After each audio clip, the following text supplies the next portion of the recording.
Whether you're a first-time homebuyer or a seasoned real estate developer, you want to minimize the amount of obstacles and delays as much as possible when investing in and developing a piece of property.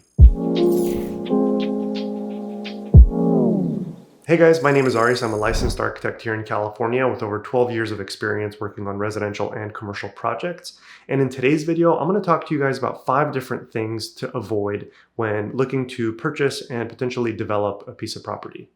Number 1 is telephone poles and telephone wires. You want to avoid these for a couple different reasons. Let's say, for example, you're buying a house and in the backyard there's telephone wires running through it. If something were to go wrong with those wires, the city will need to access your property in order to maintain and repair whatever has gone wrong. And you don't want somebody on your property that you did not ask to be there to repair something that doesn't even belong to you. The other thing to note about telephone wires is you need to typically stay a certain distance away from them. So let's say you want to build an addition in your backyard, it's usually about 10 feet. You need to stay 10 feet away from these wires. And that can actually cause major delays in the permitting process, because what you need to do is you need to prepare a drawing that says, here is my addition, here are the telephone wires, and here's that minimum distance required. And you need to have that approved by the city. That can push things about 2 to 3 months out. So when you're permitting, that can cause major delays. So just keep an eye out. If there are telephone wires, if you can avoid it, do that. Okay, so number 2 is easements. What is an easement? An easement is essentially the legal right for somebody else to use your property that doesn't even own your property.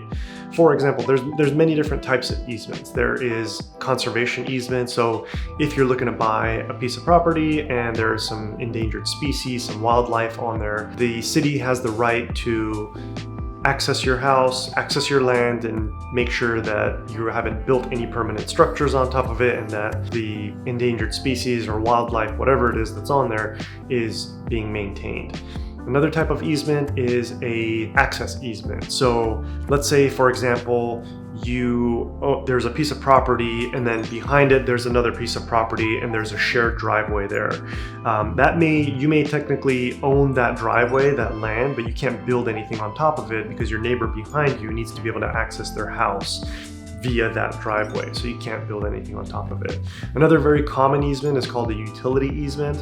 Utility easements are essentially utility lines that go underground through your property, and again, you can't build anything on top of it because if something were to go wrong, the city needs to come out and be able to maintain, to access those utility lines to maintain and repair whatever has gone wrong. So sometimes they allow you to build landscaping and hardscaping, but again, if they need to access it, they may have to tear that stuff out. So you may be wondering, how do I find out if the property that I'm looking at has an easement, or what type of easement is on the property? Usually it's listed on the title report. So whoever is helping you to purchase the property, you can ask them, hey, let me take a look at the title report, or you could just ask them, are there any easements on the property, and they should be able to help you out. The third thing to consider when looking to buy a piece of property is whether or not it has a septic tank. What is a septic tank? A septic tank is essentially a giant container underground that holds all of the waste that is coming from your house. So from your shower, from your garbage disposal, from your toilet, it all goes down into this tank underground and it's held there. Septic tanks are usually installed in neighborhoods that just don't have access to the city's sewer system. And every so often when they get filled up, you have to actually hire a company to come out and pump all of that waste out so that you can continue using it. There's also different components involved in septic tank systems like leach lines and filters that also need to be maintained and repaired and replaced every so often. The other thing to note about septic tanks is that they are specifically designed for the number of bedrooms and bathrooms and water usage in that house. So let's say you have a 3-bedroom, 2-bath house. Usually a 1,000-gallon septic tank is suitable for that type of a house. If in the future you wanted to add a couple bathrooms, the city may require you to actually upgrade the septic tank system. And you can imagine that's a pretty big undertaking, right? You have this giant container underground, you need to hire people to come and remove it and replace it with a bigger tank. The other thing to note is the age of the septic tank. So how old is it?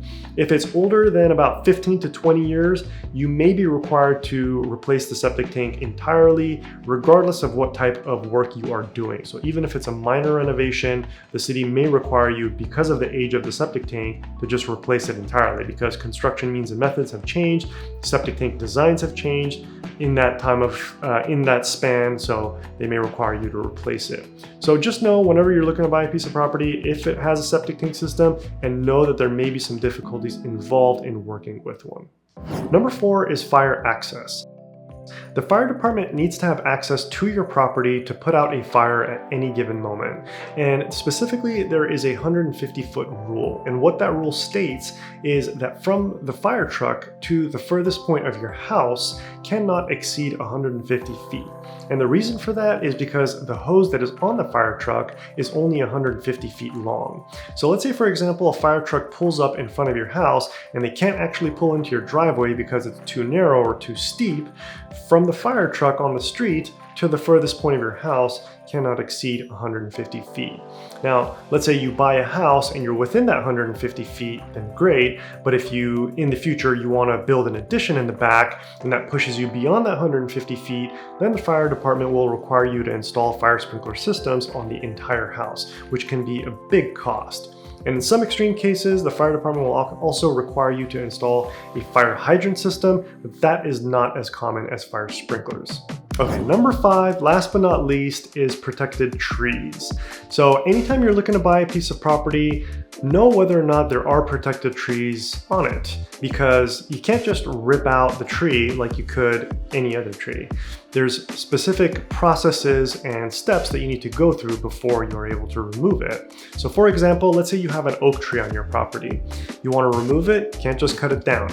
You got to go to the city, you got to get a permit, you got to pay fees, you got to wait, and then you can cut it down. Now, in most cities, they'll also require you to replace it with another tree after you've replaced that one. So that's another cost and time to be considered, right? If you want to, let's say you want to keep the tree where it is and build around it, you have to stay a certain distance away from that tree. So let's say it's an oak tree and it's got a 3-foot diameter. Usually it's about 5 times the diameter of the tree. So let's say you have a 3-foot diameter oak tree, your building has to be 15 feet away from that tree so that you're not damaging the roots to a point where the tree eventually dies. So know whether or not you have protected trees on your property before you buy it and know how to work around it. All right, guys, that's it for this one. Thank you so much for watching another video. Give it a thumbs up, give it a like, give it a subscription, whatever the hell it's called.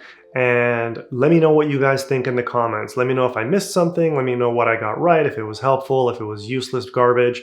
Just let me know. All right, thanks. I'll see you guys in the next one.